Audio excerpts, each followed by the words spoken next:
మాత్రం జాగ్రత్తగా ఉంచాలి. ఇప్పుడు మనం అందరం కూడా భారతీయులు అనగా మన స్వజాతీయులు, మన భాష వారు కావచ్చు, మన రాష్ట్రం వారు కావచ్చు, మన భారతీయులందరూ కూడా రక్షణ పొందాలనే ఒక బలమైన హృదయాభిలాష ప్రతి ఒక్కరిలో ఉండును గాక. గట్టిగా ఆమేన్ ఆమేన్. దానికి ఒక 9వ అధ్యాయం 1వ వచనం కూడా చూడండి. 9వ అధ్యాయం 1వ వచనం. నాకు బహు దుఃఖమును నా హృదయములో మానని వేదనయు కలవు. చదువు. క్రీస్తునందు నిజమే చెప్పుచున్నాను, అబద్ధమాడుటలేదు. పరిశుద్ధాత్మ నా మనస్సాక్షి నాతో కూడా సాక్ష్యమిచ్చున్నది. సాధ్యమైన ఎడల దేహ సంబంధులైన నా సహోదరుల కొరకు నేను క్రీస్తు నుండి వేరై శాపగ్రస్తుడనై ఉండ. అబ్బో, ఏంటి అసలు ఈ మాట? ఏంటి శక్తివంతమైన స్టేట్మెంట్! గమనించారా? తన యొక్క సహోదరుల కొరకు క్రీస్తు నుండి సైతం వేరైపోయి శాపగ్రస్తుడుగా ఉండాలన్న తలంపు ఇతనికి ఏంటి? వారి కొరకు మానని వేదన, దుఃఖం, బాధ. తన స్వజాతీయుల కోసం పౌలులో అతడు అన్ని జనులకు అపోస్తలుడు, కానీ తన స్వజాతీయుల కోసం అతడు ఏం చేయడానికైనా కూడా సిద్ధపడుతున్నాడు. చూడండి, నేను 2018 సంవత్సరం మలేషియా అనే దేశానికి వెళ్ళినప్పుడు వారు అడిగారు, ఒక సహోదరి వచ్చి, మీరు which part of the India అన్నాను. సదరన్ పార్ట్ ఆఫ్ ఇండియా అన్నాను. అంటే సౌత్ ఇండియా నుంచి వచ్చాను. మీకు తెలుసా, 45 సంవత్సరాల నుంచి భారతదేశ చిత్రపటం నా దగ్గర పెంచుకొని భారతదేశం యొక్క రక్షణ కోసం, విమోచన కోసం ప్రతిరోజు 3 గంటలు ప్రార్థన చేస్తూ వచ్చాను. ఇంత చప్ప కొడతారు నేను అనుకోవాలి.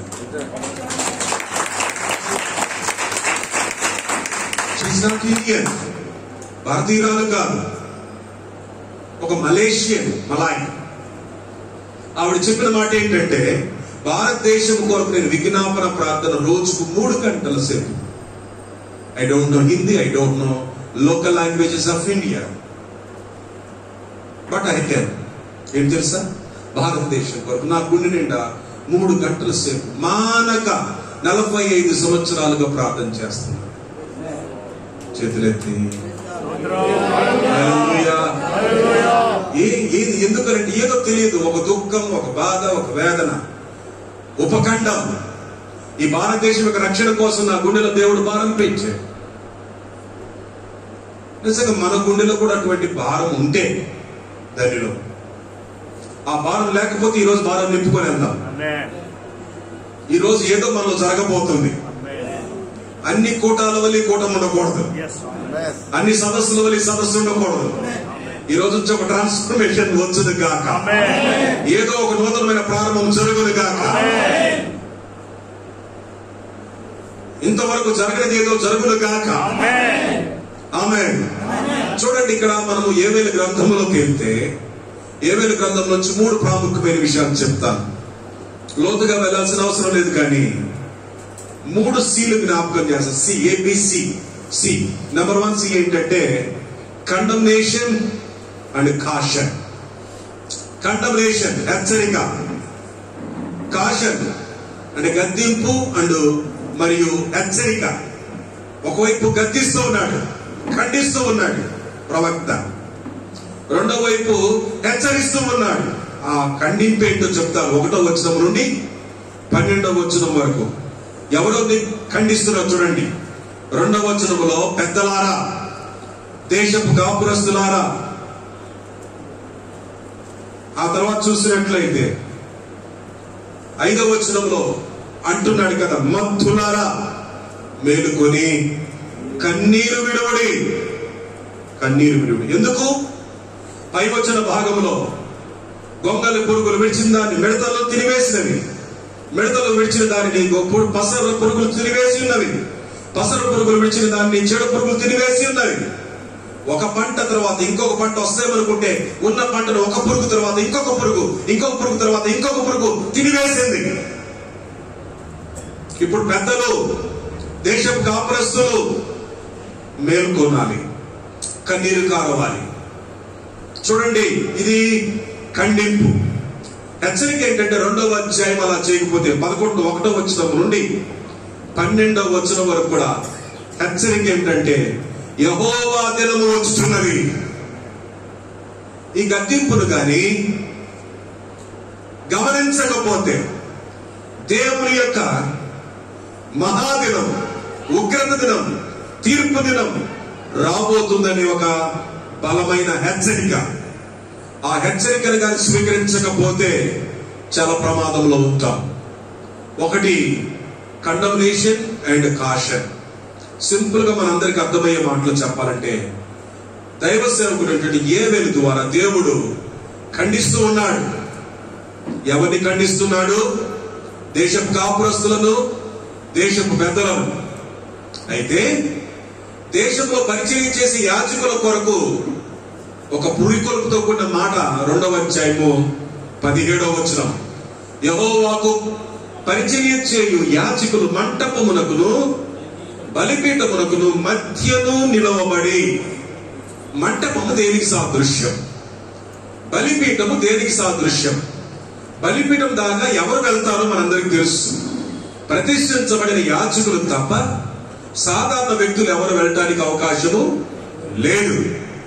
మంటపము దాకా ఎవరు వెళ్తారంటే ప్రజలకు వెళ్ళటానికి అవకాశం ఉంది.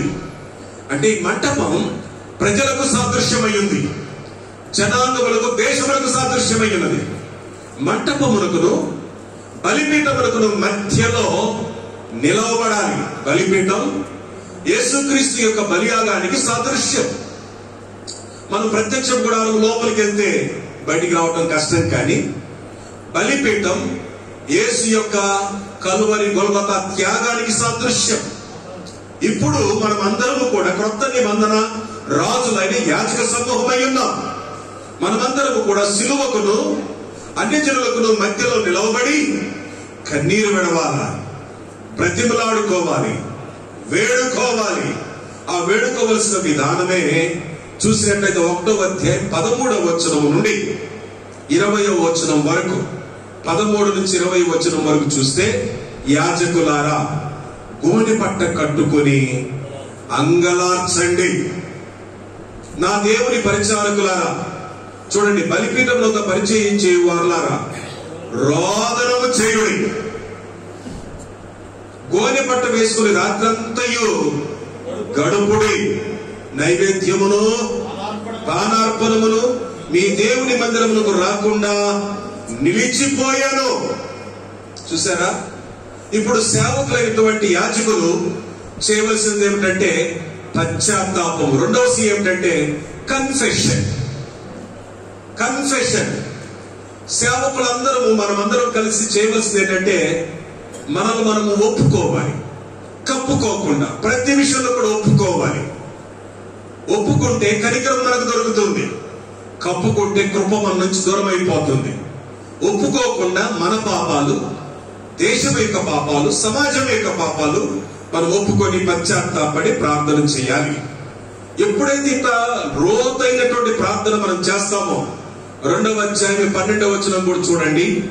ఇప్పుడైనను మీరు ఉపవాసముని కన్నీరు విడుచు దుఃఖించుచు మనపూర్వకంగా తిరిగి నా యొద్దకు రండి. ఇదే యెహోవా వాక్కు. మీ దేవుడైన యెహోవా కరుణావాత్సల్యములు గలవాడును, శాంతమూర్తియు, అత్యంత కృపగలవాడునయుండి తాను చేయనుద్దేశించిన కీడును చేయక పశ్చాత్తాపడును గనుక మీ వస్త్రములను కాక మీ హృదయం చింపుకొని ఆయన తట్టు తిరుగుడి. ఒకవేళ ఆయన మనసు త్రిప్పుకొని పశ్చాత్తాపడి మీ దేవుడైన యెహోవాకు తగిన నైవేద్యములు పానార్పణములు మీకు దీవెనగా అనుగ్రహించును. అనుగ్రహింపడని ఎవడు చెప్పగలడు? ఇక్కడ చూసినట్లయితే గుండెలు చింపుకొని కన్నీటితో నిజమైన పశ్చాత్తాపంతో ప్రార్థన చేయాలి. ఎప్పుడైతే సేవకులు, సేవ చేసే యాజకులు, ఇంకా మనము దినవృత్తాంతం 2వ గ్రంథము 7వ అధ్యాయం 14వ వాక్యంలో కూడా చూస్తే, నా పేరు పెట్టబడిన నా జనులు, అన్యజనులు కాదు, ఆయన పేరు పెట్టబడినటువంటి ఆయన జనులు మాత్రమే తగ్గించుకొని చెడు మార్గములను విడిచి ఆయన వెదకి పశ్చాత్తాపడి ప్రార్థన చేసిన యెడల నేను వారి ప్రార్థన ఆలకించి వారి దేశమును స్వస్థపరుస్తానన్నాడు. హల్లెలూయా. దేవుని యొక్క ప్రియమైన సేవకులారా, దేశము యొక్క రక్షణ, స్వస్థత, విడుదల ఎవరి చేతిలో ఉందంటే అది మీ చేతిలోనే ఉన్నది. అది మనందరి చేతిలోనే ఉంది. దైవజనుల చేతిలోనే ఉన్నది. ఏ రాజకీయ నాయకుడు చేయజాలరు, ఏ అధికారి కూడా చేయజాలరు, ఏ విధమైనటువంటి వ్యక్తులు కూడా చేయజాలరు.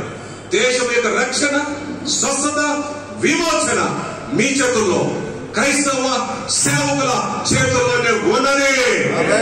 నమ్మిన వారు మాత్రం చేతులు దేనికి స్తోత్రం చెప్పండి గట్టిగా. హల్లెలూయా. yes, నేను నమ్ముతున్నాను, మనం నమ్ముతున్నాం. కీర్తన గ్రంథం 2వ అధ్యాయం 8వ వాక్యం. కీర్తన గ్రంథం 2వ అధ్యాయం 8వ వాక్యం. నన్ను అడుగుము, జనములను నీకు స్వాస్థ్యముగాను, భూమికి దిగంతముల వరకు సొత్తుగాను ఇచ్చేదను. ఏంటంట? జనములను స్వాస్థ్యముగాను, భూమిని దిగంతముల వరకు సొత్తుగా ఇస్తాను. అది 1995 సంవత్సరం. నేను ఒరిస్సా రాష్ట్రం కొత్తగా వెళ్ళిన దినాలు. ఒక్కడినే, ఎవరు లేరు. ఒక చెట్టు కింద కూర్చొని 2 చేతులు ఆకాశం వైపు ఎత్తి ఒక్కడిని ఆరాధన చేసుకుంటున్నాను. కళ్ళ ముందు ఒక పెద్ద గ్రామం కనపడుతుంది. సుమారు 15,000 జనాభా కలిగిన మేజర్ పంచాయతీ. ఆ గ్రామం పేరు ముండా. ముండా అంటే మనకు అపవిత్రమైన మాట, కానీ అక్కడ అది ఒక పెద్ద ఘనమైన మాట. వాళ్ళ భాష వేరు, మన భాష వేరు. చూస్తే ఆ గ్రామ చరిత్ర మొత్తం తర్వాత తెలుసుకుంటే ఆ గ్రామంలో ఉన్న వారందరూ ఎవరంటే డెకాయిట్లు, మర్డరర్లు, దోచుకునేవారు, హంతకులు, వ్యభిచారులు, దొంగలు. ఇది ఆ గ్రామ చరిత్ర. ఏ పోలీసు వాడు కూడా అక్కడికి వెళ్ళి ఒక్క కేసు పట్టుకోవడానికి సాధ్యమయ్యేది కాదు. కళ్ళ ముందు 15,000 మంది ఉన్నటువంటి గ్రామం. అప్పుడు నేను ప్రభువుని అడిగాను, ఈ ప్రాంతంలో నాకు ఒక్క విశ్వాసి కూడా లేడయ్యా. కను చూపు మీద ఒక చర్చ్ కూడా కనపడట్లేదు ప్రభువా. చాలా దూరం ప్రయాణం చేశాను, ఇది సరి అయిన బీడు భూమిగా నాకు కనపడుతుంది. నన్ను అడుగుము, జనములను నీకు స్వాస్థ్యంగా ఇస్తానన్నా. నన్ను అడుగుము, భూమిని దిగంతముల వరకు సొత్తుగా ఇస్తాను. నేను అడుగుతున్నానయ్యా, నేను అడుగుతున్నానయ్యా, నేను అడుగుతున్నానయ్యా అని ఒక్కనే కొన్ని వారాల పాటు మోకాళ్ళు వేసి చేతులెత్తి ప్రార్థన చేస్తుంటే 4 నెలల తర్వాత ఒక్కడు వచ్చి నాతో జాయిన్ అయ్యాడు.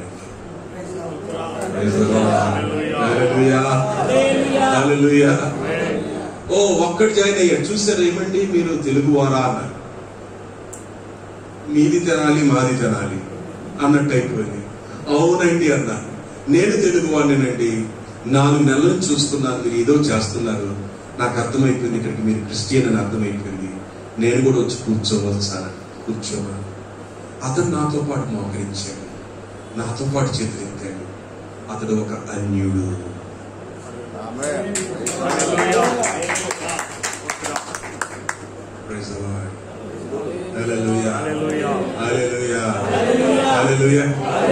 ఇక నాకు పెద్ద ఊపిరి వచ్చేసింది. ఇక చాలు, నేను ఈ ప్రాంతం అంతటిని చేయించేశాను. ఆమేన్. హల్లెలూయా. అది తర్వాత చిన్న చిన్నగా విస్తరణ జరిగింది. ఒక చోటు కింద దూరంలో 15 కిలోమీటర్లు ఒక చిన్న చర్చ్ ఉంది.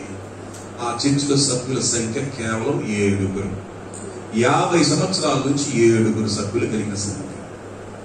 ఆ సంఘంలో నేను కూడా జాయిన్ అయిపోయాను. అందరం కలిసి ప్రార్థన చేయడం మొదలుపెట్టాం. ఇది ఒక్కటే ప్రార్థన, దేవా నన్ను అడుగుము, జనములను స్వాస్థ్యముగాను, భూమిని దిగంతముల వరకు సొత్తుగానే ఇస్తాను. ప్రార్థన చేస్తా ఉంటే మా కళ్ళ ముందు 7 కాదు, కొన్ని వేల మంది కూర్చొని ఆరాధన చేస్తున్నట్టు దర్శనాలు వచ్చాయి. Praise the Lord. హల్లెలూయా. కూర్చుంది 7 ఫ్యామిలీలు మాత్రమే.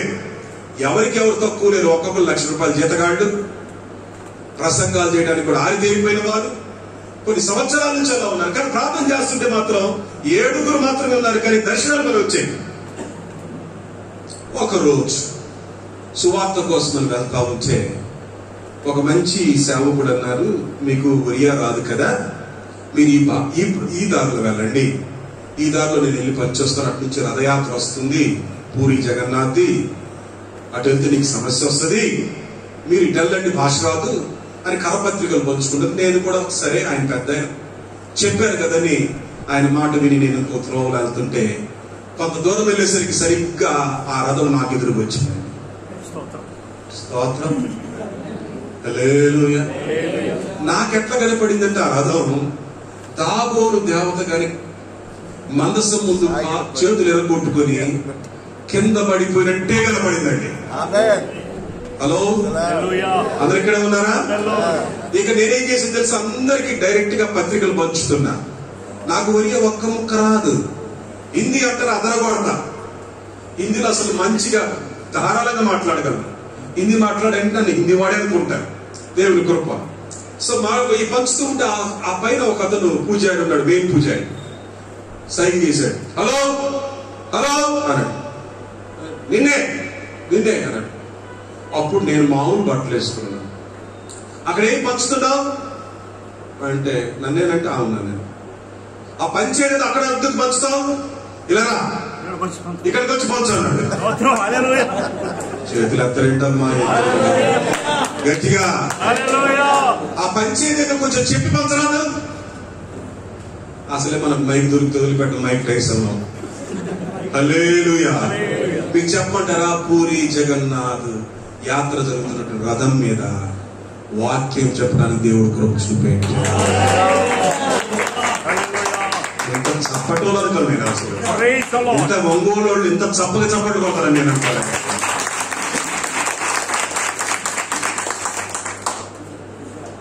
నిమ్మకి నీరు ఎక్కుతున్నట్టు గట్టికి ఒకసారి పట్టండి చూద్దాం.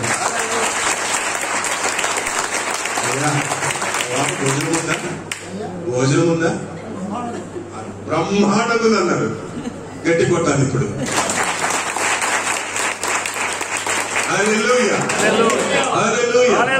ఈలోపు ఆ పెద్ద ఆయన తిరిగి ఎదురుసరికి నేను మధ్యలో అక్కడ మైక్ పట్టుకొని వాక్యం చెబుతున్న చూసి ఇలాగే ఉండిపోయారు ఆయన. ఇది కళా నిజం అన్నట్టుగా. Prayer can changes anything. ప్రార్థన ఎటువంటి పరిస్థితులైనా సరే మార్చివేస్తుంది. ప్రార్థన వ్యక్తులను సైతం కూడా మార్చివేస్తుంది. ప్రార్థనలో ఎంత శక్తి ఉందో సేవకుడు విశ్వాసి గమనించగలిగితే చాలండి. నీకు విరోధంగా రూపింపబడిన వదిలుతుందా? వదిలేదు. చాలా విషయాలు ఉన్నాయి, కానీ మీకు క్లుప్తంగా కొన్ని విషయాలు చెప్తాను. 99 సంవత్సరంలోనే స్టేట్స్ గారిని ఆయన 2 కుమారులను సజీవంగా దహనం చేశారు. మంచి కుటుంబం, మాకెంతో ప్రేమ కలిగిన ఆత్మీయ అనుబంధం గల కుటుంబం. 3 నెలలు భారీ పదాలు నేనున్నా. మంచి ప్రేమ గలవారు. వారు చంపబడ్డారు.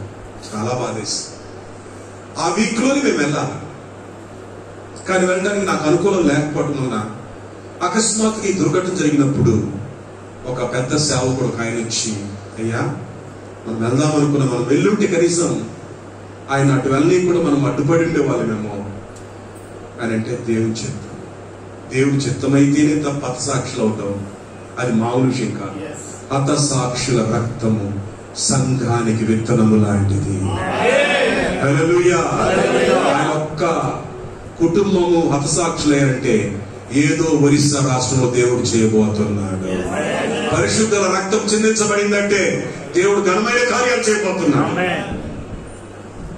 అంత సులభంగా ఎవరు హతసాక్షులు కాలేరు. ఏదో దేవుడి ప్రణాళిక ఉంది అని అనుకున్నాం. 99 ఆగస్టు 2వ తారీఖు నేను భువనేశ్వర్ రైల్వే స్టేషన్ లో ఎక్కి, నాతో పాటు నా ఫ్యామిలీ, నా ఫ్రెండ్స్ కొంతమంది ఎక్కి 16 సూట్ కేసులు, మిలిటరీ సూట్ కేసులు అన్ని వరుసలు పెట్టుకున్నాము. వస్తా ఉంటే కొంత దూరం వచ్చేసరికి నా ఫ్రెండ్ అన్నారు, నీ సూట్ కేసు ఎక్కడ? లేదు. అదిగో పైనది కాదా? పైన చూసరికి లేదు. ఒక్కసారి షాక్. నా భార్య, మా పాప, మా తమ్ముడు, తన కుటుంబం, ఇంకా సూట్ కేసులు అన్ని బాగున్నాయి. నాదే పోయింది. దాంట్లో 70,000 రూపాయల డబ్బు. ఆ రోజులు ఏటీఎం కార్డు లేవు, ఏటీఎం మిషన్ రాలే. చెక్కు తీసుకొని రావచ్చు, కనుక నాకు డబ్బు అవసరం ఉంది కానీ క్యాష్ పట్టుకొని వస్తున్నాను. అలాగే మంచి విలువైన వస్తువులు ఉన్నాయి, నా డాక్యుమెంట్స్ అన్నీ ఉన్నాయి, మొత్తం భువనేశ్వర్ రైల్వే స్టేషన్ లో దిగాను. కంప్లైంట్ ఇవ్వడానికి కాదు, 2 చేతుల ఆకాశం అయిపోయింది. నా 70,000 పోయినాయి ప్రభువా. ఈ ఒరిస్సా రాష్ట్రంలో నాకు 70,000 ఆత్మలు కావాలి. ఇది నేను మీకు చేసే ప్రార్థన. ఏం చేస్తావు నాకు తెలియదు, నా ఫ్రెండ్స్ చూసి పిచ్చోడు అనుకున్నారు. అవును, మనం పిచ్చోడు. కంప్లైంట్ చేయకుండా ఇదేంటి చేతులెత్తి ప్రార్థన చేస్తున్నా, పిచ్చి పెట్టినారు. ఎస్, నాకు పిచ్చి పెట్టి. ఇంకా చాలా విషయాలు ఉన్నాయి, కానీ మనం చేసే చిన్న ప్రార్థన పరలోక సింహాసనాన్ని కదిలిస్తాయి. హల్లెలూయా, హల్లెలూయా. మీకు సరిగ్గా ఇప్పుడు చెప్పాలంటే 70,000 ఆత్మలు నాకు కావాలని ప్రార్థన చేస్తే, ఈరోజు నా దగ్గర ఒక చిన్న రిపోర్ట్ ఉంది. గత 2 వారాల క్రితం నేను ఒరిస్సా వెళ్ళొచ్చాను. నేను నమ్ముతున్నాను, ఒక senior patient is better than A junior doctor అంట. ఈ డాక్టర్స్ హాలే కదండి, Indian medical hall. Every doctor says 1 senior patient is better than A junior doctor. ఒక 25 సంవత్సరాల వివాహ జీవితం, ఒక 27 సంవత్సరాల సేవా జీవితం. దేవుడు నాకు ఇచ్చిన దాన్ని బట్టి ఇప్పటి వరకు 1407 మందికి సేవకులను అభిషేకించే కృప ఇచ్చాడు. ఇంకా మీకు చెప్తాను, గత వారంలో అంటే 2 వారాల క్రితం ఒరిస్సా వెళ్ళాను. ఆ రోజు 350 మందికి అభిషేకించే కృప ఇచ్చాడు. ఎక్కడ చెప్పుకుంటారా? ఎక్కడ ఎంతమంది ఉండేవారు? ఇప్పుడు ఎంతమందికి ఇచ్చాము? ఎవరు వాళ్ళు? సేవకులు. ఇప్పుడు టోటల్ చర్చిలు 307 సంఘాలు. ఇదిగో రిపోర్ట్ అండి. ఇప్పుడు విశ్వాసుల సంఖ్య 36,840. ఎంత? 36,740. 20 సంవత్సరాల తర్వాత మనము కార్చిన కన్నీరు దేవుని యొక్క జవాబు. Praise the lord. గట్టిగా. నెక్స్ట్ మంత్ లో ఇంకొక 50 మందికి ఆర్డినేషన్ ఇవ్వడానికి వెళ్తూ ఉన్నాను. ఆ తర్వాత నెలలో ఇంకొక 300 మందికి పైగా జార్ఖండ్ రాష్ట్రం వెళ్తున్నాను ఇవ్వడానికి. అల్పుడను, అపాత్రుడు, ఇంతకాలం కూడా చాప కింద నీరు మాత్రం తీసుకెళ్ళాడు. మీ అందరికి ఒక మంచి ప్రోత్సాహం చెప్తాను. మీరు కార్చే ప్రతి కన్నీటి బొట్లు పరలోక దేవుని యొక్క గుండెను తాకి ఆయన గుండెను పొడుస్తూ ఉంటాయి, ఆ గుండెను కదిలిస్తూ ఉంటాయి.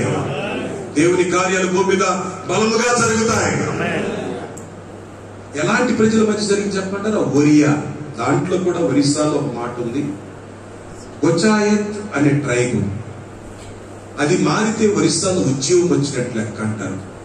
ఆ ట్రైబ్ పీపుల్కి ఉన్నటువంటి లక్షణాలు ఏంటంటే 4. 1, బాగా తింటాం, చచ్చిన గొడ్డు మాంసం తింటాం. 2, బాగా తాగటం. 3, వ్యభిచారం చేయటం. 4, దొంగతనాలు చేయటం. ఇది వారికి ఉన్న 4 వృత్తులు. 5వది ఏం చెప్పండి? వారి జీవనం స్కావెంజర్స్, అనగా పాకి పనులు చేయటం. ఇలాంటి ప్రజలు ఇంపాసిబుల్. 2012 సంవత్సరంలో అదే రాష్ట్రానికి చెందిన ఒక సేవకుడు, మంచి మా బృంద సభ్యులు ఉన్నారు. ఒక 50 మంది సేవకులు మేము వైజాగ్ తీసుకొచ్చి ఒరియా వాళ్ళను చిన్న ట్రైనింగ్ ప్రోగ్రామ్ అని, షార్ట్ టర్మ్ ట్రైనింగ్ ప్రోగ్రామ్ అని ఏర్పాటు చేసాం వైద్యాలు. వాళ్ళందరూ ఒరియా వాళ్ళు కాబట్టి ఈయన కూడా పిలిచాము. ఒరియా అతను, మీరు మాట్లాడండి అంటే ఆయన ఒక మాట అన్నారు, ఎవరైనా గొచాయత్ మారితే ఒరిస్సా రాష్ట్రంలో ఉద్యోగం వచ్చినట్లు లెక్క. ఈ కూర్చున్న వారిలో ఎవరైనా గొచాయత్స్ ఉంటే చేతులు ఎత్తండి అన్నాడు ఆయన. మీకు చెప్పమంటారా? కూర్చున్న 50 మంది చేతులు ఎత్తారు. ఆయనకు అర్థం కాలేదు, వీరికి అర్థం కాలేదు అనుకొని చేతులు దించండి అన్నారు. ఎవరైనా గొచ్చాయిసి ఉంటే మాత్రం చేతులు ఎత్తన్నారు. మళ్ళా రెండోసారి చేతులు ఎత్తారు. ఒక్కసారి అడగటం మొదలుపెట్టారు. నిజంగా చేతులు ఎత్తిన వాళ్ళందరూ కూడా ఈ 5 అలవాట్లు కలిగిన జనాంగాలు మారిపోయారు. Hallelujah, hallelujah. For the great community revival. సేవకులారా, మీ అందరికి ప్రోత్సాహకరమైన మాట. మీ దినములలో, మన దినములలో ఒక శ్రేష్టమైన ఉజ్జీవపు మంటను మనం చూడాలి. మన ప్రాంతాలు చూడాలి, మన పట్టణాలు చూడాలి, మన గ్రామాలు చూడాలి. దున్నని బీడుగోములు దున్నపడాలి. సకల జనులు ప్రభు దగ్గరికి రావాలి. దాని కొరకు పౌలు వలె, యోవేలు వలె మనమందరము కూడా బలిపీఠమునకును మంటపమునకును మధ్యలో నిలవబడి కన్నీరు కార్చినప్పుడు, ఇంకా చెప్పాలంటే మనం రిక్తులుగా చేసుకొని తగ్గించుకొని సాగిలపడి ఆయన పాదాలు పట్టుకున్నప్పుడు, అప్పుడు దేవుడిచ్చే గొప్ప జవాబు తెలుసా? 3వదిగా యోవేలు గ్రంథం 2వ అధ్యాయం 18వ వచనము నుండి, ఎవరైతే తగ్గించుకొని పశ్చాత్తాపడి ప్రార్థన చేస్తారో దేవుడిచ్చే గొప్ప జవాబు. అప్పుడు యెహోవా తన దేశమును వచ్చి రోషము పూని తన జనుల ఎడల జాలి చేసుకొనును. చేతులు దేనికి స్తోత్రం చెల్లిస్తారా? హల్లెలూయా, హల్లెలూయా. 138 కోట్ల జనాభాలో ఇప్పటి వరకు కూడా ప్రభువును నమ్ముకున్న వారి సంఖ్య చాలా తక్కువే. ఇంకా నమ్ముకొని వారి సంఖ్య చాలా ఎక్కువగా ఉంది. ఆ జనాంగము కొరకు అధికారిక లెక్కల ప్రకారం ఎంత సేవకులు ఉన్నారో నాకు తెలియదు. కానీ ఆ మధ్యకాలం బయటపడింది, తలా 5,000 రూపాయలు ప్రభుత్వం ఈక ఇస్తారంటే దాని వెనక ఎంత గందరగోళం చేయడానికి ప్రయత్నించారో. సుమారు 35,000 మంది పైన ఏది అప్లై చేసుకుని రిసీవ్ చేసుకున్న వారి సంఖ్య అనుకుంటా 40,000 బిలో. ఎస్. సో అప్లై చేసుకున్న వారిలో చాలా మంది ఉంటారు కదా, చాలా మంది ఉంటారు. ఇక్కడ చేతులు ఎత్తండి, చాలా మంది ఎత్తవచ్చు. 20% అప్లై చేసుకోలేదా? చాలా మంది అప్లై చేసుకోలేదు. దీన్ని బట్టి చూస్తే మన రాష్ట్రంలో సేవకులు ఎంతమంది ఉన్నారు? అఫీషియల్ గా అనుకున్నాం 75,000. మీకు చెప్పమంటారా? 1,40,00,000 మంది సేవకుల అవసరం ఉంది భారతదేశంలో. భారతదేశం మొత్తానికి 1,000 మందికి ఒక సేవకుడైనా కావాలి. కానీ విషయాన్ని చెప్పమంటారా? 1000 మంది దగ్గర 100 మంది సేవకులు పనిచేస్తున్నారు. అర్థమైంది నా మాట? 1000 మంది ఉన్న ప్రజల మధ్య 100 మంది సేవకులు చేస్తున్నారు. గుంటూరులో ఎంతమంది సేవకులు ఉన్నారు? ఒంగోలు ఎంతమంది సేవకులు ఉన్నారు? లేకపోతే విజయవాడలో ఎంతమంది సేవకులు ఉన్నారు? వైజాగ్లో ఎంతమంది సేవకులు ఉన్నారు? చూస్తే 100,000 మందిలో ఉన్నారు. చేయటం తప్పని నేను అంటలే. ఏ బొట్లో ఏ చేప పడుతుందో తెలియదు, ఏ వాళ్ళకి ఏ చేప వస్తుందో తెలియదు. మనకు అవసరం, ఇంకా అవసరం, ఇంకా అవసరం. సో ఇప్పుడు మనకు దేవుడు రోషం కలిగి దేశం పట్ల కార్యాలు చేయాలి అంటే ప్రార్థనా పరుడు, విజ్ఞాపనకర్తలైనటువంటి సేవకులందరూ కూడా తగ్గించుకొని బ్రతిమలాడాలి, కన్నీరు కార్చాలి, విలపించాలి. ఎంతో మంది భక్తులు తమ దేశాల కొరకు కన్నీరు కార్చారు. ఎప్పుడైతే మనం ఇలా ప్రార్థన చేస్తామో దేవుడు తన ప్రజలకు ఇచ్చే జవాబు తెలిసిన 3వ సి కన్సోలేషన్, అనగా ఓదార్పు, ఆదరణ.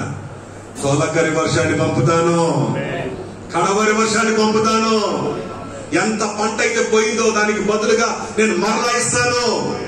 2వ అధ్యాయం చూడండి. 2వ అధ్యాయంలో ఒక మంచి వాగ్దానం 28వ వచనంలో, తర్వాత నేను సర్వజనుల మీద నా ఆత్మను కుమ్మరింతును. ఇంతవరకు కూడా భూమి మీద జనులందరి మీద ఆత్మ కుమ్మరింపు జరగలేదండి. అక్కడక్కడ ఆత్మ కుమ్మరింపు. ఉదాహరణ చెప్పాను, ఒరిస్సా రాష్ట్రంలో 2 జిల్లాల్లో, డెంకనల్, అంగూల్ అనే జిల్లాలో మాత్రమే జరుగుతుంది. మొన్న వెళ్ళినప్పుడు నేను ఒకటే కంకణం కట్టించాను. 350 మంది సేవకులను అభిషేకించిన తర్వాత ఈ 350 మందిని కూడా 30 జిల్లాల కొరకు ప్రత్యేక పని చేశాం. చేతులు తెలిసిన చెప్పండి. హల్లెలూయా. మీరందరూ కూడా ప్రత్యేకమైన నూతన స్థలాలకు వెళ్ళాలి. ఆ జాతి ఈ జాతిని చూడద్దు. మీరు బలహీనలై ఉండొచ్చు, మీరు చదువు లేనటువంటి సాధారణమైన వ్యక్తులు అయి ఉండొచ్చు. శక్తితో కాదు, బలముతో కాదు, దేవుడు తన ఆత్మ ద్వారా జరిగిస్తాడు. దేవుడు ఎలాంటి వాడిని వాడుకుంటాడంటే పిరికివాడు, అసలు లోక విషయంలో దద్దమ్మ లాంటి వాడు, అయోగ్యుడు, అపాత్రుడు, అన్ని విధాలుగా వాటికి పాలైన వారిని దేవుడు రేపి వాడుకుంటాడు. ఆమేన్. నా మట్టుకు నేను, మీ మట్టుకు మీరు, మనమందరం కూడా మన యోగ్యతను బట్టి చూస్తే ఇక్కడ నిలబడలేదు. దేవుడు ఇచ్చినటువంటి కృప భాగ్యం. దేవుడు ఎవరిని రేపుకుంటాడో తెలియదు, ఎవరిని వాడుకుంటాడో తెలియదు. సాధారణమైన వారి ద్వారా ఒక్క వ్యక్తిని గురించి మీకు చెప్తాను. అతడి వెనక 35 మర్డర్ కేసులు ఉన్నాయి. కేసులు ఉండటం వేరు, చంపటం వేరు. చంపిన వ్యక్తి అతను. అతని భార్య ఒక బ్రోతల్ హౌస్ లో వ్యభిచారిని దేవుడు మార్చాడు. ఈ హంతకుని దేవుడు మార్చాడు. వీళ్ళిద్దరు కలిసి ఒక మంచి గృహస్థ జీవితంలో ఉంటే ఆవిడకి జీవితంలో పిల్లలు పుట్టే అవకాశం లేదు. ఎందుకు చెప్పడరా? గర్భసంచే లేదు. వీడి జీవితం కూడా దురలవాట్లకు బానిసైపోయి వీడికి ఎయిడ్స్ పేషెంట్. ఇలాంటి వ్యక్తులు ప్రభువుని నమ్ముకున్న తర్వాత, ప్రభు దగ్గరికి వచ్చిన తర్వాత ప్రభు అద్భుతంగా వారిద్దరి పట్ల కృప చూపెట్టాడు. ఒకరోజు మాట్లాడుతున్నప్పుడు ఇలాగే సేవకులందరూ కూర్చొని ఉన్నారు. ప్రభు ఆత్మ నడిపించాడు. వాళ్ళిద్దరు భార్యాభర్తలు పిలిచి వారి కొరకు ఈ మాట చెప్పి ప్రార్థన చేయమన్నాడు. నాకు తెలియదు వారి సంగతి ఏమిటో పర్సనల్ గా. తర్వాత తెలిసింది, ప్రార్థన చేసినప్పుడు దేవుడు చెప్పాడు కదా, ఆయన నాట్ ఓన్లీ హీలర్. వైద్యుడు కేవలం చికిత్స చేస్తాడు, దేవుడు స్వస్థపరుస్తాడు. నేను స్వస్థపరచువాడనే, కానీ స్వస్థపరచువాడని మాత్రమే కాదు, నూతనమైన వాటిని సృజించేవాడిని. ఉన్న వాటిని లేని వాటిగాను, లేని వాటిని ఉన్న వాటిగా చేసేవాడను. వీళ్ళిద్దరిని నేను దీవించబోతున్నాను. వీరి భార్యాభర్తల జీవితాన్ని నేను అంగీకరించి ఒక నూతన కార్యం చేయబోతున్నాను. వారికి ఒక సంతానం ఇవ్వబోతున్నాను. వారి పేరు జాన్ ది బ్యాప్టిస్ట్. ఎలాంటి పేరు పెట్టమన్నాడు చూడండి. అవి hallelujah, hallelujah. John the Baptist. Baptist నుంచి యోహాను అని పేరు పెట్టమన్నాడు. బ్లైండ్ గా ప్రార్థన చేసి పేరు చెప్పి మీరు బాగుపడతాడు, మీకు ఆడి పేరు బాప్టిస్ట్ నుంచి యోహాను. సరిగ్గా సంవత్సరంన్నర తర్వాత నేను మరల వెళ్ళినప్పుడు వాళ్ళిద్దరు ఎంత సంతోషంతో వచ్చారు చెప్పమంటారా? ముసుగేసుకొని చిన్నోని పట్టుకొని వచ్చి జాన్ పుట్టాడు. స్తోత్రం చెప్పండి గట్టిగా. హల్లెలూయా, హల్లెలూయా. ఎందుకు ఈ విషయం చెప్తున్నానంటే, ఆ ఇద్దరే ఆ వ్యభిచారములో ఉన్న స్త్రీ, ఈ యొక్క హంతకుడు, వీరిరువురు కలిసి 45 ఊర్లను కదిలించారు. 45 సంఘాలు కట్టారండి వాళ్ళిద్దరు. వాళ్ళు ఎవరో తెలుసా? మరి బ్యాక్గ్రౌండ్ ఏంటి తెలుసా? నీ బ్యాక్గ్రౌండ్ ఇంకా మంచిగా ఉండొచ్చు. దేవుని కృపలో నువ్వు హంతకుడు కాదు, దేవుని కృప వల్ల నువ్వు వ్యభిచారి కాదు. నీకు ఒక మంచి స్థితిలో ఉండే కానీ దేవుడు కనికరించవచ్చు. నీ ద్వారా ఇంకా ఎక్కువ ఘన కార్యం జరిగించును గాక, గొప్ప కార్యం జరిగించును గాక. ఒక వ్యక్తి పనికి రాడనుకున్న వ్యక్తిని ప్రయోజకునిగా చేసి వాడుకోగలిగితే, సాధారణమైన వ్యక్తిని దేవుడు వాడుకోగలిగితే నిన్నెందుకు వాడుకోడు? నేను కూడా చాలా రోజులు అదే అనుకున్నాను. ఎందుకు వాడుకోవట్లేదు అని అల్లాడిపోయినాను, గోచాడినాను.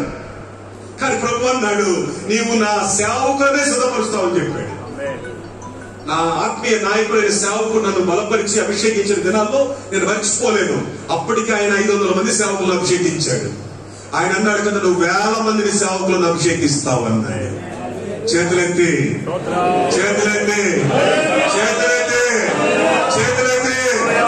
హల్లెలూయా, హల్లెలూయా. ప్రియులారా, సకల జనుల మీద నా ఆత్మను కుమ్మరిస్తానన్నాడు.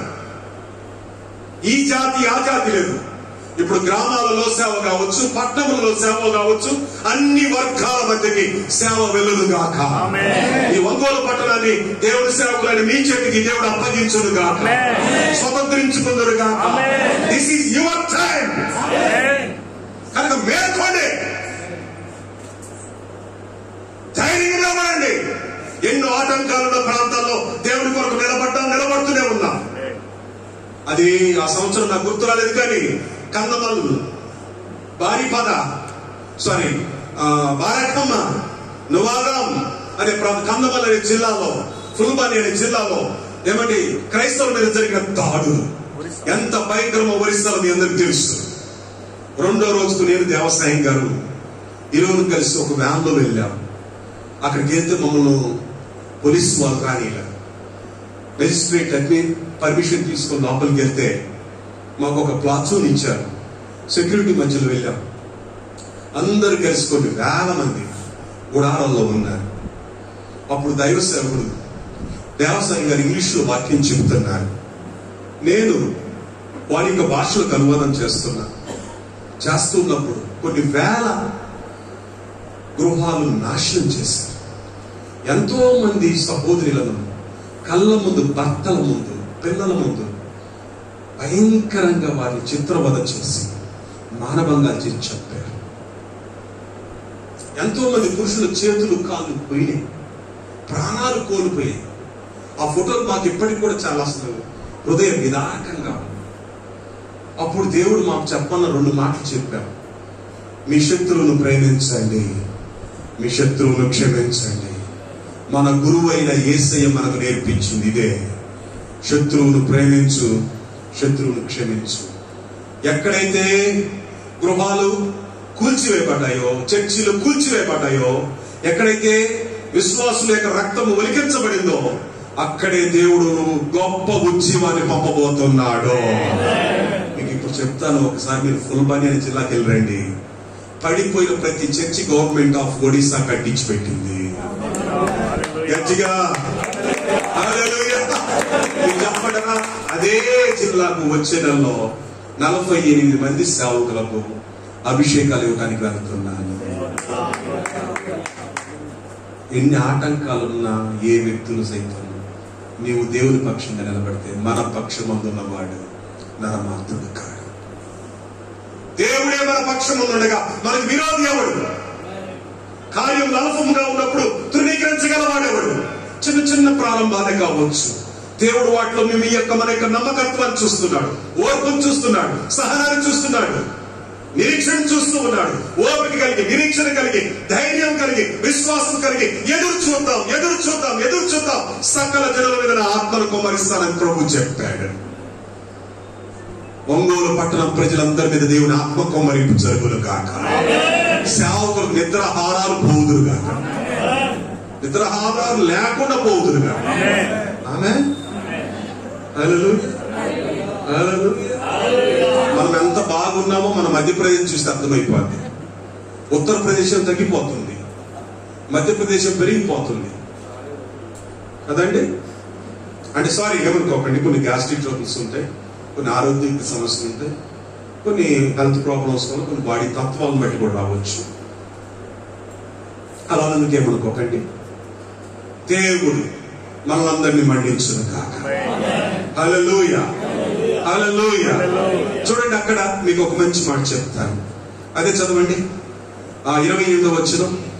మీ కుమారులను మీ కుమార్తెలను ప్రవచనములు చెప్పుదురు, మీ ముసలివారు కలల కందురు, మీ యవ్వనులు దర్శనములు చూతురు.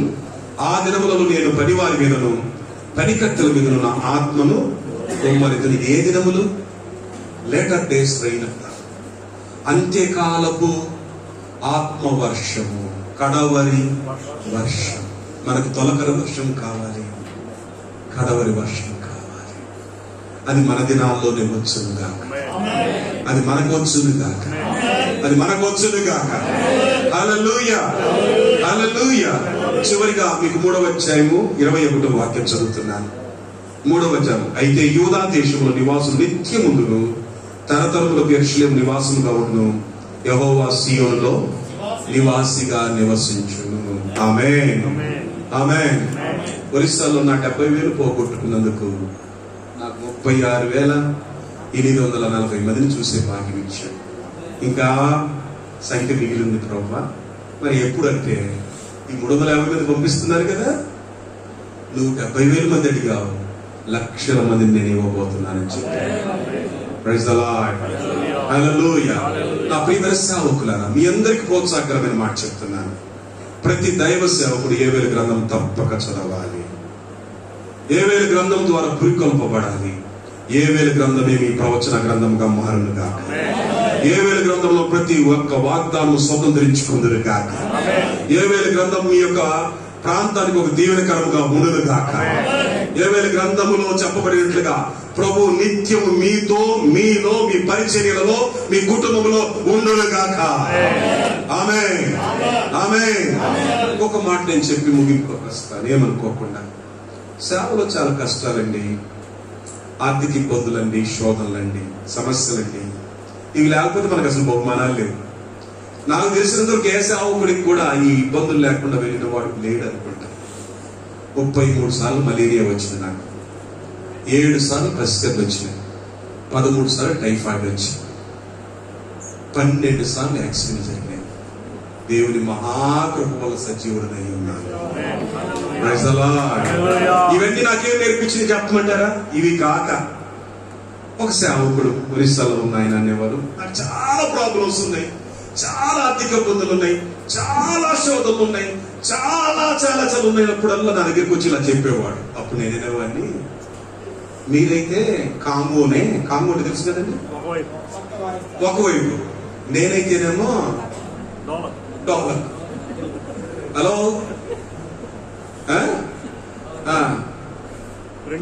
రెండు వైపులా. మీకైతే ఒకవైపే, నాకైతే రెండు వైపులా, మధ్యలో. అబ్బా ఇంకా బాగుంది, మధ్యలో రోల్ పోయి మధ్యలో మొర పెట్టుకుందంట. ప్రైజ్ ది లార్డ్, హల్లెలూయా. ఏ సేవకుడి దగ్గరికి ఇదే జరుగుద్ది. కనుక మనం అందరం కలిసి ప్రభు దగ్గరికి వెళ్దాము. ఏ సమస్యలు రానివ్వండి, వాటి గురించి బాధపడకండి. అనారోగ్య సమస్యలు ఏంటి వచ్చినాయో మీకు చెప్పాను. ఒక మాట చెప్పాలంటే ఈజీ కాదు. ఒక్కసారి పసికర్లు వస్తే 6 నెలలు పత్యం ఉండాలా. ఇంటూ వెళ్ళి చేతులు కాల్పించుకుంటారు అందరు. దేవుని కృపను బట్టి నేను ఎప్పుడు కాల్పించుకోలేదు. ఆయనే కృప చూపెట్టి వైద్యం ద్వారా కావచ్చు, గాయపడిన ద్వారా కాబట్టి నన్ను స్వస్థపరిచాడు. దేవునికి మహిమ కలుగును గాక. ఇన్ని రోగాలు వచ్చినా ప్రభు నన్ను మరణానికి అప్పగించగా నేను చావను, సజీవుడనై యెహోవా క్రియలను వివరించాను. ఇంకొక మాట చెప్పంటారా? రాబోయే దినాల్లో నార్త్ ఇండియాలో మొత్తం కూడా మరలా మేము నూతన విధముగా దేవుని సేవ చేయబోతున్నాము. Praise the Lord, praise the Lord, hallelujah, hallelujah. దైవ సేవకులారా, ధైర్యంగా ఉండండి, బలపరచబడండి. 3 విషయాలు నేను మీకు చెప్తున్నాను. గద్దింపు కావచ్చు, లేకపోతే హెచ్చరిక కావచ్చు, ప్రేమతో స్వీకరించున్నాం. నిజముగా మనము దేవుని సన్నిధిలో పశ్చాత్తాపడాలి. ప్రార్థనకు ఆటంకాలు ఏమి తెలుసా? పాపాలు ఒప్పుకొని పశ్చాత్తాపడి ప్రార్థించాలి. వ్యక్తిగత పాపం, కుటుంబ పాపం, సంఘం యొక్క పాపం, దేశం యొక్క పాపం ఒప్పుకొని మనం ప్రార్థించాలి. బైబిల్లో 3 సేవకుల గురించి నేను గుర్తు చేసి ముగింపులోకి వస్తాను. నెహెమ్యా సుదీర్ఘ కాలము ఉపవాసం ఉన్న వ్యక్తి. బైబిల్లో ఎక్కువ కాలం ఉపవాసం ఉన్న వ్యక్తి ఎవరంటే నెహెమ్యా. నెహెమ్యా చాలా కాలం ఉపవాసం ప్రార్థన చేశాడు. ఎవరి కోసం? తన కోసం కాదు, తన యొక్క దేశం కోసం, తన ప్రజల కోసం. అతడు ఉపవాసం నుండి పశ్చాత్తాపడి పాపాలు ఒప్పుకొని ప్రార్థన చేసినందుకు 1వ అధ్యాయంలో ప్రార్థన చేశాడు, 2వ అధ్యాయంలో జవాబు దేవుడు ఇచ్చాడు. హల్లెలూయా. సో పశ్చాత్తాపడి మనం ప్రార్థన చేసినప్పుడు దేవుడు తప్పక మనకు జవాబు ఇస్తాడు. 2వ వ్యక్తి ఎజ్రా. ఎజ్రా పాపాలు ఒప్పుకొని పశ్చాత్తాపడి ప్రార్థన చేసినప్పుడు తన కాలం ముందు వచ్చిన ఉద్యమం ఎంత గొప్పదంటే 3 గంటలు ప్రజలు నిలబడి వాక్యం విన్నారు. 3 గంటలు కన్నీళ్లతో ప్రార్థన చేస్తూనే ఉన్నారు. అది గొప్ప ఉచ్చి, అది గొప్ప ఉచ్చి. ప్రియులారా, మన ప్రసంగాల ద్వారా కదిలించలేండి, మన ప్రార్థన ద్వారా మనం కదిలించవచ్చు. ప్రార్థనలో ఎంతో గొప్ప శక్తి దాగి ఉన్నది. సేవకుడా, నీ ప్రార్థన ఆత్మల వల్ల పురికొనుకో, ప్రార్థనలో వల్ల లేదు, దేవుడి కొరకు నిలబడి. చివరిగా చెప్తాను, దానియేలు తన యొక్క దేశము కోసం, తన జనాంగం కోసం పశ్చాత్తాపడి పాపాలు ఒప్పుకొని, తన పాపం, దేశం యొక్క పాపం ఒప్పుకొని ప్రాధేయపడ్డందుకు ఆ దినములలో మాత్రమే కాక రాబో కాలం ముందు ప్రత్యక్షత దేవుడు అనుగ్రహించాడు. హల్లెలూయా. సో 3 సేవకులు పాపాలు ఒప్పుకొని పశ్చాత్తాపడి ప్రార్థన చేసినందుకు వారి తరములలో, రాబోయే తరములలో దేవుని ప్రత్యక్షతను చూశారు. ఈరోజు ఎంతమంది సేవకులు మనం ఉన్నాం. మనం చేయవలసిందల్లా ఒక్కటే, మన వ్యక్తిగత పాపాలు ఒప్పుకుందాం, మన కుటుంబ పాపాలు ఒప్పుకుందాం, మన సంఘం యొక్క పాపాలు ఒప్పుకుందాం, సమాజం యొక్క పాపాలు ఒప్పుకుందాం, దేశం యొక్క పాపాలు ఒప్పుకుందాం. మీకు తెలిసిన వాక్యం ఒక మాట చెప్తాను ముగింపులోకి. కీర్తన గ్రంథం 122వ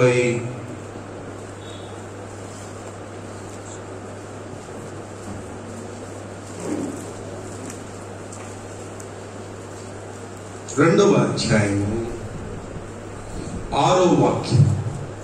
యెరూషలేము యొక్క క్షేమము కొరకు ప్రార్థన చేయుడి. ఓకే, యెరూషలేమా నిన్ను ప్రేమించువారు వర్ధిల్లుదురు. ఇప్పుడు చూడండి, యెరూషలేము యొక్క క్షేమం కొరకు. నిజంగా దిస్ ఇస్ రియల్ ప్రేయర్, చాలా జెన్యూన్ ప్రేయర్ అండి. ఎవరైతే యెరూషలేము యొక్క క్షేమం కొరకు ప్రార్థన చేశారో దేవుడు వారి జీవితంలో, వారి కుటుంబాల్లో చాలా వర్ధిల్లుట అనేది నా కళ్ళారా నేను అనుభవిస్తున్నాను, అనేక మంది సేవకులు కూడా అనుభవిస్తున్నారు. మన లక్ష్యమంతా యెరూషలేము యొక్క క్షేమం కొరకు ప్రార్థన చేద్దాం. అదే సమయంలో ఇర్మియా ద్వారా ఒక హెచ్చరిక ఇస్తాడు. మీరు ఏ పట్టణంలో అయితే ఉన్నారో ఆ పట్టణం యొక్క క్షేమం కొరకు మీరు ప్రార్థన చేయండి. ఇంకా చెప్పాలంటే మీరు ఏ దేశంలో అయితే ఉన్నారో ఆ దేశం యొక్క క్షేమం కొరకు మీరు ప్రార్థన చేయండి. ఆ దేశ క్షేమమే మీ క్షేమమునకు కారణమవుతుంది. చేతుల స్తోత్రం చెప్పండి. ఇప్పుడు మనకు వ్యతిరేకంగా ఎవరున్నా సరే కూడా వారు నాశనం అయిపోవాలని మనం ప్రార్థన చేయడం కాదు, వారు తీర్పు పాలు కావాలని ప్రార్థన చేయడం కాదు, కానీ వారి యొక్క క్షేమం కొరకు ప్రార్థన చేద్దాం. కేంద్ర ప్రభుత్వం కొరకు కావచ్చు, అన్ని రాష్ట్రాల కొరకు కావచ్చు. మన వంతు చేయవలసింది ఏంటంటే ప్రార్థన విజ్ఞాపన, ప్రార్థన విజ్ఞాపన. యెరూషలేము క్షేమం కొరకు ప్రార్థన చేస్తే వర్ధిల్లుతాము. మన యొక్క పట్టణ క్షేమం కొరకు ప్రార్థన చేస్తే మనకు సమాధానం ఉంటుంది, మనకు క్షేమం ఉంటుంది. మన దేశం యొక్క క్షేమం కొరకు ప్రార్థన చేస్తే, అందుకొరకే భారతదేశ చిత్రపటం పట్టుకున్నప్పుడల్లా మన గుండెలు పగలాలి. మీ అందరికి నేను ఒక చిన్న రిక్వెస్ట్ కోరుతాను. మీకేమన్నా ప్రేరేపణ వస్తే ఇప్పుడు కుర్చీలు పక్కన పెట్టండి, ఇప్పుడు కుర్చీలు పక్కన పెట్టండి. ఎంతకాలమైందో నాకు తెలియదు, కానీ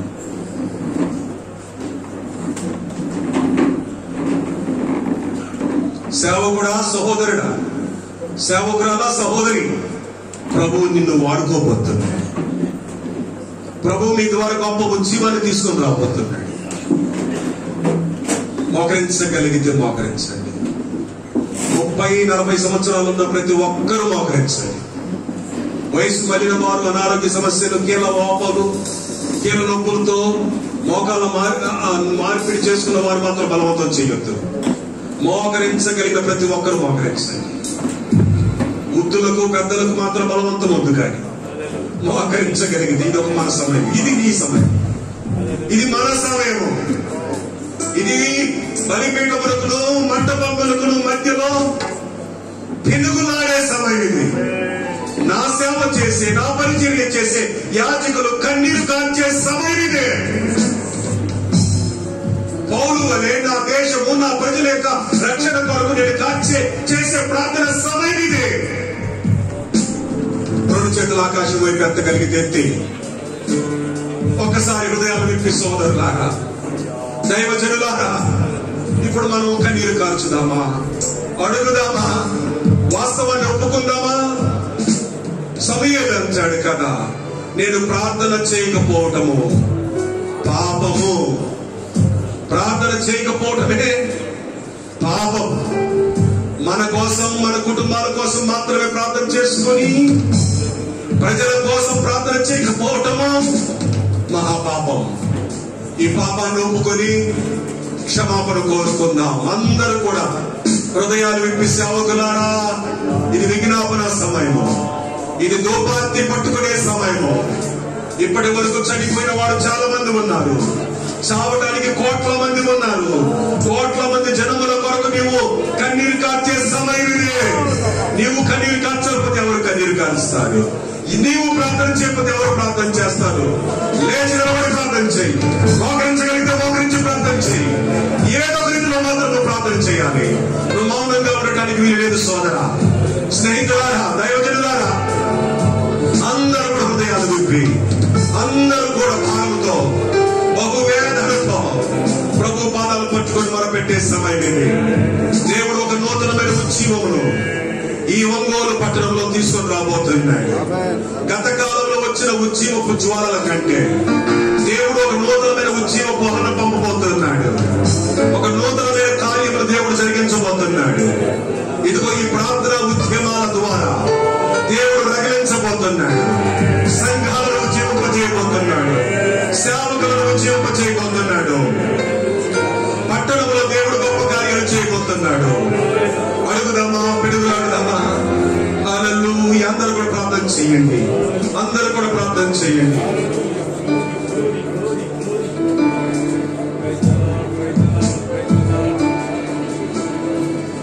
Yes Lord, yes Lord, yes Lord, yes Lord.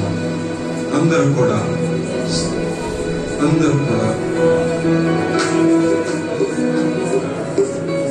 హెచ్చరికలు స్వీకరించుదామా, గద్దింపులను స్వీకరించుదామా, ఖండనను స్వీకరించుదామా. పంటంతా పాడు చేసిపోయింది. పురుగులు ఒకదాని తర్వాత ఒకటి పంటను పాడు చేస్తూ వచ్చాయి. పాడైపోయిన పంటను మరలా మనం సంపాదించుకునే సమయం ఇది. పశ్చాత్తాపడే సమయం ఇది. కన్నీరు కాచే సమయం ఇది. వేదన పడే సమయం ఇది. అడ్డుపడే సమయం ఇది. ఎండిపోయిన ఎలుకలను దేవుడు జీవింప చేయగలగడు. దేవుడు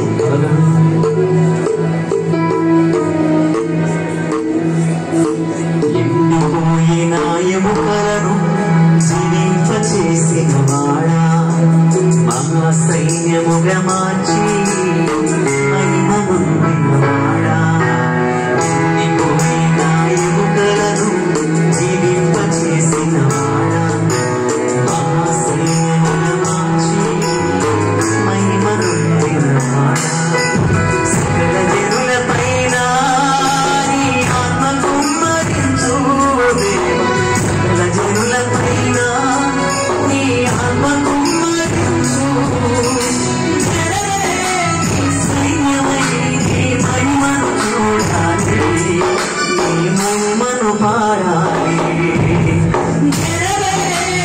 సైన్యమై నీ మహిమను చూడాలి, నీ మహిమను పాడాలి.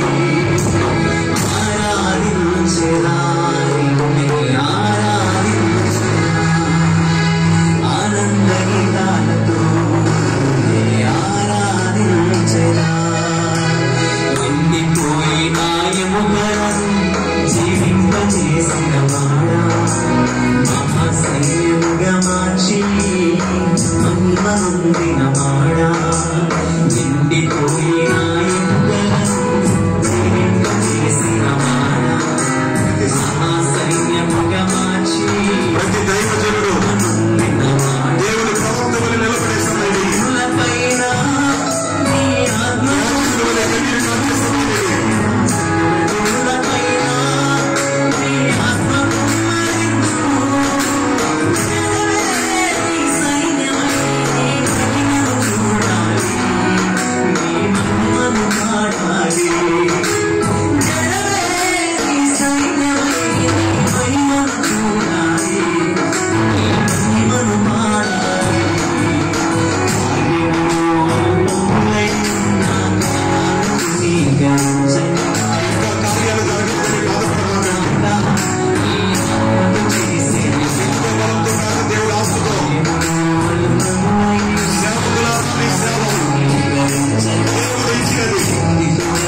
శుభవార్త చెప్పడానికి నేను నిలబడి ఉన్నాను.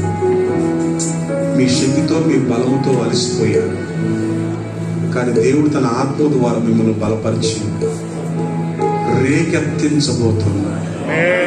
నూతన బలాన్ని ఇవ్వబోతున్నాడు, నూతన శక్తిని ఇవ్వబోతున్నాడు, నూతనమైన అభిషేకాన్ని ఇవ్వబోతున్నాడు, నూతనమైన ఆత్మ నడిపింపు దేవుడు మీకు ఇవ్వబోతున్నాడు, నూతనమైన మూలుగులు దేవుడు మీకు ఇవ్వబోతున్నాడు, నూతనమైన కార్యాలు మీకు నూతన పరచబోతున్నాడు. మిమ్మల్ని మీ యొక్క సేవలను పరచబోతున్నాడు, మీ యొక్క సరిహద్దులు విశాలపరచబోతున్నాడు, మీ ప్రయత్నాలని సఫలీకృతం చేయబోతున్నాడు. ఇంతకాలం ఎదురు చూస్తున్న దానికి ప్రతిఫలముగా దేవుడు కార్యాలు జరిగించబోతున్నాడు. ధైర్యముగా ఉండండి, నిలబడండి, రోషం కలిగి ఉండండి, భారం కలిగి ఉండండి, పట్టుదల కలిగి ఉండండి, కన్నీరు కాల్చండి, కన్నీటితో ఆయన యొక్క గుండెలను తాకండి, కన్నీటితో ఆయన గుండెలను తాకండి. రెండు చెట్ల ఆకాశంలో పెంచగలిగితే ఎంతండి. నాకు ప్రార్థనాత్మ కావాలి, నాకు విజ్ఞాపనాత్మ కావాలి, పరిశుద్ధాత్మనిక మూలుగులు కావాలి, ఉచ్చరింప శక్యము కాని మూలుగులు కావాలి. ప్రభువా, నీ ఆత్మ నడిపింపు నాకు కావాలి. ఈ రోజు నుంచి నేను రూపాంతరపరచబడాలి. నూతన సారూప్యం నాకు కావాలి, నూతనమైన అభిషేకము నాకు కావాలి, నా సేవకు కావాలి, నా కుటుంబానికి కావాలి. ఇప్పుడు నేను వెళ్తూ ఉండగా నా ప్రభు నేను కాదుగా, నీవే నాలో మాలో కనపడుతువుగా, కనపడుతువుగా, కనపడుతువుగా, కనపడుతువుగా, కనపడుతువుగా, కనపడుతువుగా, కనపడుతువుగా. ప్రతి ఆటంకములు తొలగిపోవునుగా, ప్రతి అపజయాలు విజయాలుగా మారునుగా, ప్రతి విషయాలు చేయబడునుగా, ప్రతి అవసరమైన పరమేశ్వరుడు తీర్చబడునుగా. మీకు విరోధంగా రూపబడిన ప్రతి ఆయుధం నిర్వీర్యమైపోవునుగా, ప్రతి చోట మీకు విజయోత్సవాలతో మిమ్మల్ని ఊరేగించునుగాక, ఊరేగించునుగాక, ఊరేగించునుగాక, ఊరేగించునుగాక. దేవుడు మిమ్మల్ని పట్టణంలో దీవెనకరముగా ఉంచునుగాక. ఇదిగో దైవ సేవకులు ఇక్కడ ఉన్నారు, దైవజనుడు ఇక్కడ ఉన్నారనే రోజులు మీ కళ్ళ ముందు మీరు చూడబోతున్నారు. హల్లెలూయా. Thank you Lord. వందనాలు ప్రభువా. గత 300 వారాలుగా నైనా ఇదిగో ఒంగోలు యునైటెడ్ ప్రేయర్ ఫెలోషిప్ ద్వారా జరిగిన విజ్ఞాపన ప్రార్థన నీ దాసునైనా బిఎం కేని గారి హృదయంలో మీరు పెట్టిన గొప్ప ప్రార్థన పరిచర్య, సువార్త పరిచర్య, పడిన ప్రయాస, నీ దాసుడు ప్రోత్సహించిన విధానం ఒక ఎయిర్పోర్ట్ గా తను నేను చూస్తున్నాను. ఒక ఎయిర్పోర్ట్ గా నేను చూస్తున్నాను. ఒక ఎయిర్పోర్ట్ లోకి అన్ని దేశాల విమానాలు, దేశీయ విమానాలు వచ్చి ఏ రీతిగా అయితే జనములను ఎత్తుకుంటూ దేశాలకు ఇతర ప్రాంతాలకు తీసుకుని వెళ్తుంది, మా సహోదరులు మీరు అలా ఉంచినందుకు వరకు వందనాలు ప్రభు, వందనాలు నా తండ్రి. ఇది వరకు నడిపించని రీతిలో మీరు నడిపించబోతున్నారు. ఇంతకాలం నడిచిన దానికంటే కూడా ఒక నూతన జవమును మీరు ఇవ్వబోతున్నారు. నూతనమైన అభిషేకమును, నూతనమైన జ్ఞానమును, నూతనమైన బలమును, నూతనమైన నడిపింపును మీరు నూతనంగా ఇవ్వబోతున్నారు.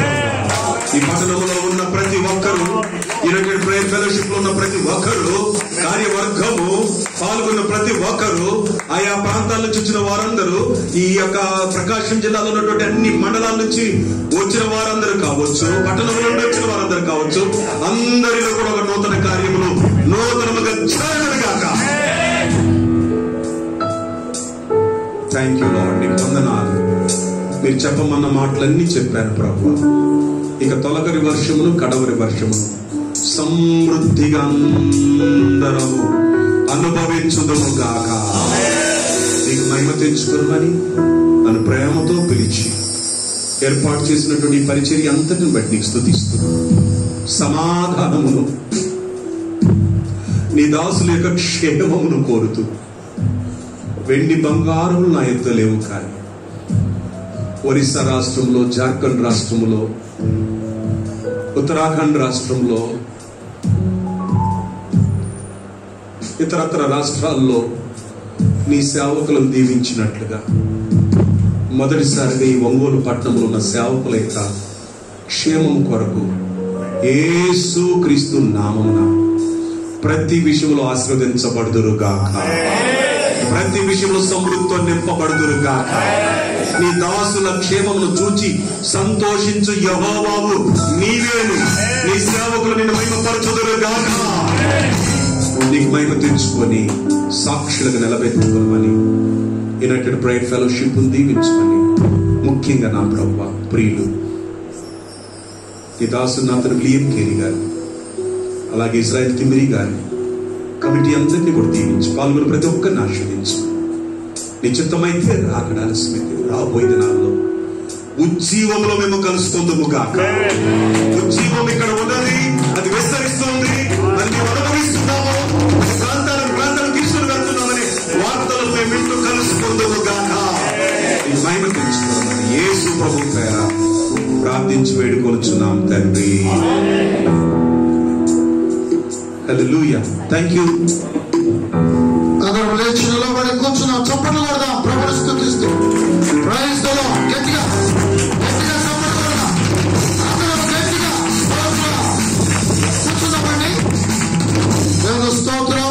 ఆశించిన రీతిగా శ్రేష్టమైన వర్తమానాన్ని దైవజనులు లాజరస్ గారు అందించారు. సమయానికి ముగిస్తాం. ఇంకా కొద్ది నిమిషాలు మాత్రమే, కొద్ది క్షణాల్లో ముగించబోతున్నాం. ప్రియమైన దేవుని సేవకులారా, మరి దేవుని యొక్క మహాకృప ఏంటంటే సమస్తము సమకూడటం అంటే ఇదేనేమో. వేసవి దినాల్లో మరి ఈ విధంగా కృతజ్ఞత కూడిక ఎంత చక్కగా అఫీషియల్ గా దేవుడు జరిగించాడు, అనుకూలత పరిచాడు. ఈ సమయంలో ఈ యొక్క ఐఎం హాల్ మేనేజింగ్ డైరెక్టర్ గా ఉంటున్న డాక్టర్ మణిబాబు గారికి థ్యాంక్స్ చెప్పాలి. మేము అడిగితే, వేరే వాళ్ళ ద్వారా అడిగితే చాలా రేటు చెప్పారు. మణిబాబు గారి దగ్గరికి వెళ్ళి డాక్టర్ గారిని అడిగితే మీరు ఎంత ఇస్తారో అంత ఇవ్వండి అన్నారు. అంతే. కేరి గారు మీరు ఎంత ఇస్తారో అంత ఇవ్వండి. ఇది ప్రార్థనా ఉద్యమానికి. నాకు అనిపిస్తుంది దేవుడు ఇలాంటి కమ్యూనిటీ హాల్లన్నీ రెడీగా ఉన్నాయి. ఇప్పుడు ఇంకోలా ఎంతమంది మీటింగ్లు పెట్టుకుంటారో రెడీ అవ్వండి. డబ్బు కోసం ఆలోచించబాకండి. మీకు తెలుసు లేదు, రాత్రి కూటమి పెట్టబోయేలాగా సాయంత్రం, నిన్న సాయంత్రానికి 2800 ఉన్నాయి. తెల్లారితే చాలా వేల రూపాయలు ఖర్చు. అద్భుత రీతిగా దేవుడు సమస్తము సమకూరుస్తూ ఉన్నాడు. బయట ఉన్న పాస్టర్ ఎలీషా గారు కవర్స్ తీసుకొని రండి. ప్రార్థన కవర్లు అండి. పాస్టర్ ఎలీషా గారు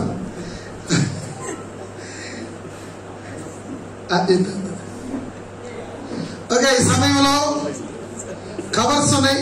రండి. ఈ కవర్లో ఏంటండి ఈ కవర్లా? ఓకే, మీకు ఇచ్చే కవర్ల తర్వాత అవన్నీ ప్రభు చిత్తమైతే ఇవ్వబడును గాక.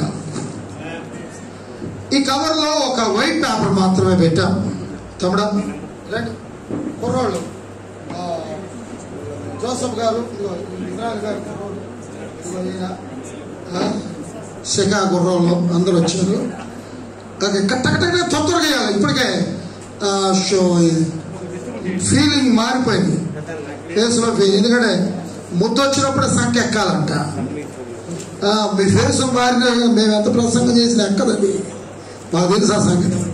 ఓకే, వైట్ పేపర్ ఎందుకు ఇవ్వడం జరిగిందంటే మా విన్నపం ఏంటంటే ప్రకాశం జిల్లాలో 56 మండలాల కొరకు మేము పట్టుబట్టి ప్రార్థన చేస్తున్నాం.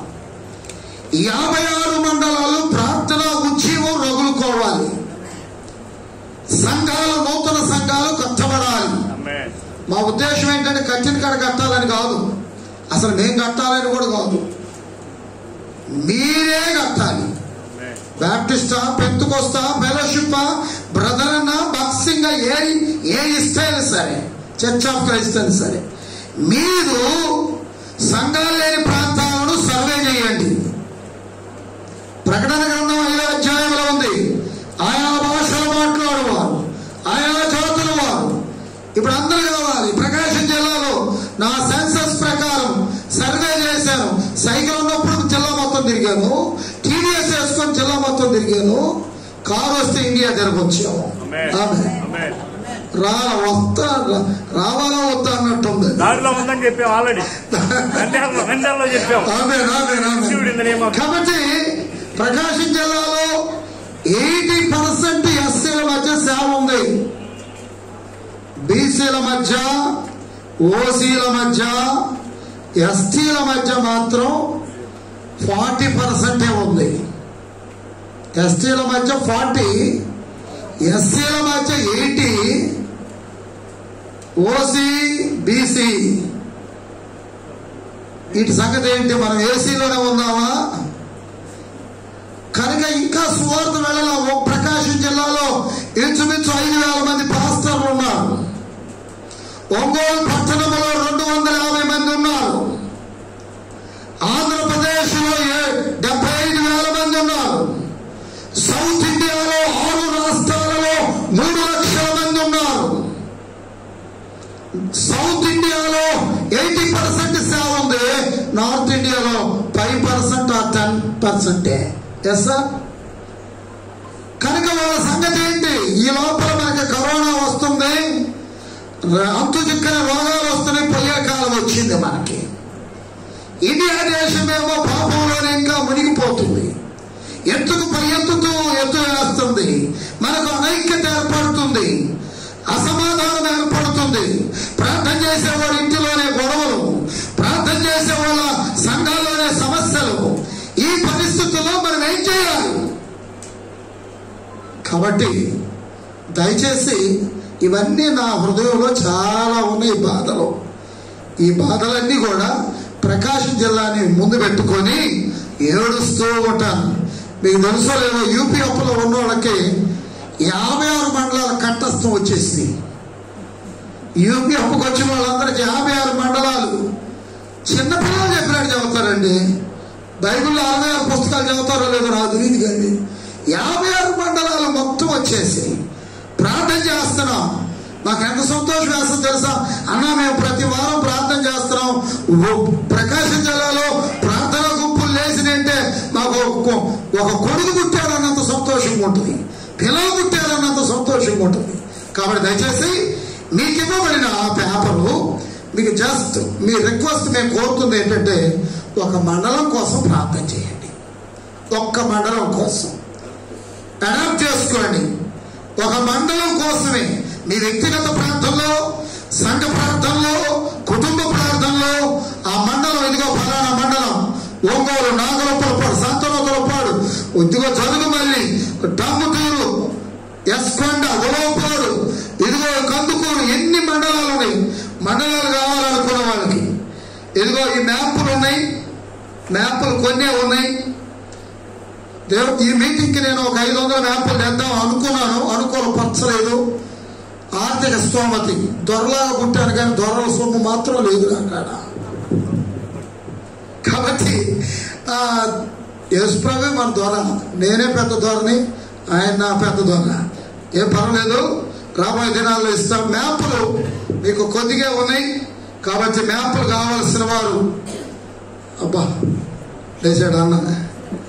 ఓకే, కాబట్టి ఉన్నది కొంచెమే. ఒక మ్యాప్ తీసుకున్న తర్వాత ఒకటేనండి మా ఇజ్రాయెల్ గారికి అప్పగిస్తున్నాం, ఆయనకి. Okay okay. కాబట్టి ఒక మండలాన్ని, ఆ మండలం పేరు రాయండి. మీరు ఏ మండలం దత్త తీసుకుంటున్నారో మీ ఫోన్ నెంబర్ రాసివ్వండి. త్వరగా కవర్లో రాసి తర్వాత అయిపోయిందండి.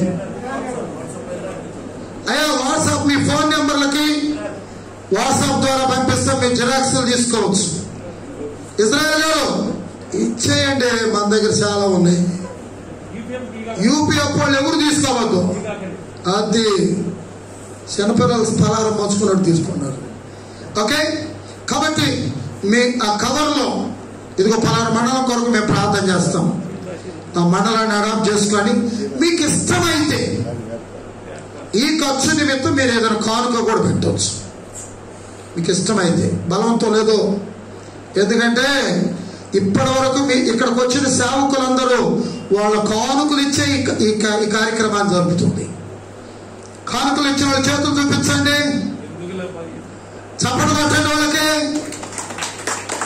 ఏమంటే ఒంగోలు పాస్టర్లు తీసుకోవడమే కాదండి, ఇవ్వటం కూడా స్టార్ట్ అయింది. ఆమేన్. ఇవ్వటం స్టార్ట్ చేసాం మేము. చాలా మంది అంటారు ఒంగోలు హెడ్ ఆఫీసులో ఉన్న వాళ్ళు మీరు కవర్లు ఇచ్చి కానుకలు ఇచ్చి చెడగొట్టారండి. ఇప్పుడు ఏ పాస్టర్ల మీటింగ్ పెట్టాలన్నా కూడా మాకేమిస్తారో అడుగుతున్నారండి. అంటే చూడండి, వీళ్ళకి ఏమీ కొననే వచ్చారు వీళ్ళు. ఎదురు కానుకిచ్చారు యూపీఎఫ్ వాళ్ళు, ఇంకా మిగతా వాళ్ళు. కాబట్టి వారిని బట్టి నేను ప్రభుని స్తుతిస్తున్నా. త్వరగా పని పూర్తి చేసుకోండి. ఈ లోపల నాకు ఇష్టమైన వ్యక్తి ఒక వ్యక్తి ఉన్నాడు, లేట్ గా వచ్చాడు, లేటెస్ట్ గా జనమాల ఇజ్రాయెల్ పాస్టర్. ఆయన ఒక చిన్న కోరస్, ఒక 2 చరణాలు ఆయన వాడుతూ ఉండగా ఆ కవర్లు త్వరగా కలెక్ట్ చేయాలి. ముగిస్తామండి, 2 గంటలకు ముగిస్తాం. 2 గంటలకు, ఎందుకంటే